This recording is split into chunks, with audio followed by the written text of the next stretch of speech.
The Passion of our Lord Jesus Christ, according to Matthew. One of the 12, who was called Judas Iscariot, went to the chief priests and said, "What will you give me if I betray him to you?" They paid him 30 pieces of silver, and from that moment he began to look for an opportunity to betray him. On the first day of unleavened bread, the disciples came to Jesus saying, "Where do you want us to make the preparations for you to eat the Passover?" He said, "Go into the city to a certain man and say to him, 'The teacher says my time is near. I will keep the Passover at your house with my disciples.'" So the disciples did as Jesus had directed them, and they prepared the Passover meal. When it was evening, he took his place with the 12, and while they were eating, he said, "Truly I tell you, one of you will betray me." And they became greatly distressed and began to say to him one after another, "Surely not I, Lord." He answered, "The one who has dipped his hand into the bowl with me will betray me. The Son of Man goes as it is written of him, but woe to that one by whom the Son of Man is betrayed. It would have been better for that one not to have been born." Judas, who betrayed him, said, "Surely not I, Rabbi." He replied, "You have said so." While they were eating, Jesus took a loaf of bread, and after blessing it, he broke it, gave it to the disciples, and said, "Take, eat. This is my body." Then he took a cup, and after giving thanks, he gave it to them, saying, "Drink from it, all of you, for this is my blood of the covenant, which is poured out for many for the forgiveness of sins. I tell you, I will never again drink of the fruit of the vine until that day when I drink it new with you in my Father's kingdom." When they had sung the hymn, they went out to the Mount of Olives. Then Jesus said to them, "You will all become deserters because of me. For it is written, 'I will strike the shepherd, and the sheep of the flock will be scattered.' But after I am raised up, I will go ahead of you to Galilee." Peter said to him, "Though all become deserters because of you, I will never desert you." Jesus said to him, "Truly I tell you, this very night before the cock crows, you will deny me 3 times. Peter said to him, "Even though I must die with you, I will not deny you." And so said all the disciples. Then Jesus went with them to a place called Gethsemane, and he said to the disciples, "Sit here while I go over there and pray." He took with him Peter and the 2 sons of Zebedee, and he began to be grieved and agitated. Then he said to them, "I am deeply grieved, even to death. Remain here and stay awake with me." After going a little farther, he threw himself on the ground and prayed, "My Father, if it is possible, let this cup pass from me. Yet not what I want, but what you want." Then he came to the disciples and found them sleeping, and he said to Peter, "So could you not stay awake with me for 1 hour? Stay awake and pray that you may not come into the time of trial. The spirit indeed is willing, but the flesh is weak." And he went away for the 2nd time and prayed, "My Father, if this cannot pass unless I drink it, your will be done." Again he came and found them sleeping, for their eyes were heavy. So leaving them again, he went away and prayed for the 3rd time, saying the same words. Then he came to the disciples and said to them, "Are you still sleeping and taking your rest? See, the hour is at hand, and the Son of Man is betrayed into the hands of sinners. Get up, let us be going. See, my betrayer is at hand." While he was still speaking, Judas, one of the 12, arrived. With him was a large crowd with swords and clubs from the chief priests and the elders of the people. Now the betrayer had given them a sign, saying, "The one I will kiss is the man. Arrest him." At once he came up to Jesus and said, "Greetings, Rabbi," and kissed him. Jesus said to him, "Friend, do what you are here to do." Then they came and laid hands on Jesus and arrested him. Suddenly, one of those who was with Jesus put his hand on his sword, drew it, and struck the slave of the high priest, cutting off his ear. Then Jesus said to him, "Put your sword back into its place, for all who take the sword will perish by the sword. Do you think that I cannot appeal to my Father, and he will at once send me more than 12 legions of angels?" But how then would the scriptures be fulfilled which say it must happen in this way? At that hour Jesus said to the crowds, "Have you come out with swords and clubs to arrest me as though I were a bandit? Day after day I sat in the temple teaching, and you did not arrest me. But all this has taken place so that the scriptures of the prophets may be fulfilled." Then all the disciples deserted him and fled. Those who had arrested Jesus took him to Caiaphas the high priest, in whose house the scribes and the elders had gathered.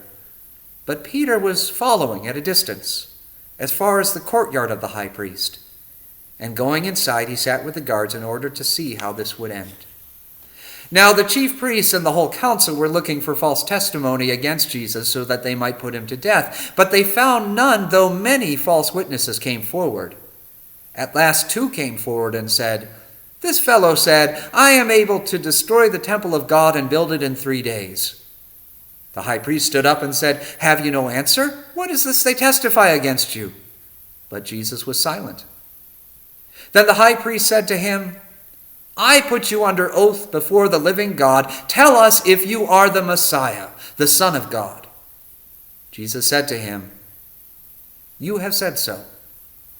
But I tell you, from now on you will see the Son of Man seated at the right hand of power and coming on the clouds of heaven." Then the high priest tore his clothes and said, "He has blasphemed. Why do we still need witnesses? You have now heard his blasphemy. What is your verdict?" They answered, "He deserves death." Then they spat in his face and struck him, and some slapped him, saying, "Prophesy to us, you Messiah. Who is it that struck you?" Now Peter was sitting in the courtyard. A servant girl came to him and said, "You also were with Jesus the Galilean." But he denied it before all of them, saying, "I do not know what you are talking about." When he went out to the porch, another servant girl saw him, and she said to the bystanders, "This man was with Jesus of Nazareth." Again he denied it with an oath, "I do not know the man." After a little while, the bystanders came up and said to Peter, "Certainly you also are one of them, for your accent betrays you." Then he began to curse, and he swore an oath, "I do not know that man." At that moment the cock crowed. Then Peter remembered what Jesus had said, "Before the cock crows, you will deny me 3 times." And he went out and wept bitterly. When morning came, all the chief priests and the elders of the people conferred together against Jesus in order to bring about his death. They bound him, led him away, and handed him over to Pilate the governor. When Judas, his betrayer, saw that Jesus was condemned, he repented and brought back the 30 pieces of silver to the chief priests and the elders. He said, "I have sinned by betraying innocent blood." But they said, "What is that to us? See to it yourself." Throwing down the pieces of silver in the temple, he departed, and he went and hanged himself. But the chief priests, taking the pieces of silver, said, "It is not lawful to put them into the treasury, since they are blood money." After conferring together, they used them to buy the potter's field as a place to bury foreigners. For this reason, that field has been called the Field of Blood to this day. Then was fulfilled what had been spoken through the prophet Jeremiah. And they took the 30 pieces of silver, the price of the one on whom a price was set, on whom some of the people of Israel had set a price, and they gave them for the potter's field, as the Lord commanded me. Now Jesus stood before the governor, and the governor asked him, "Are you the king of the Jews?" Jesus said, "You say so." But when he was accused by the chief priests and elders, he did not answer. Then Pilate said to him, "Do you not hear how many accusations they make against you?" But he gave him no answer, not even to a single charge, so that the governor was greatly amazed. Now at the festival, the governor was accustomed to release a prisoner for the crowd, anyone whom they wanted. At that time they had a notorious prisoner called Jesus Barabbas. So after they had gathered, Pilate said to them, "Whom do you want me to release for you? Jesus Barabbas, or Jesus who is called the Messiah?" For he realized that it was out of jealousy that they had handed him over. While he was sitting on the judgment seat, his wife sent word to him, "Have nothing to do with that innocent man, for today I have suffered a great deal because of a dream about him." Now the chief priests and the elders persuaded the crowds to ask for Barabbas and to have Jesus killed. The governor again said to them, "Which of the two do you want me to release for you?" And they said, "Barabbas." Pilate said to them, "Then what should I do with Jesus, who is called the Messiah?" All of them said, "Let him be crucified." Then he asked, "Why? What evil has he done?" But they shouted all the more, "Let him be crucified." So when Pilate saw that he could do nothing, but rather that a riot was beginning, he took some water and washed his hands before the crowd, saying, "I am innocent of this man's blood. See to it yourselves." And then the people as a whole answered, "His blood be on us and on our children." So he released Barabbas for them, and after flogging Jesus, he handed him over to be crucified. Then the soldiers of the governor took Jesus into the governor's headquarters, and they gathered the whole cohort around him.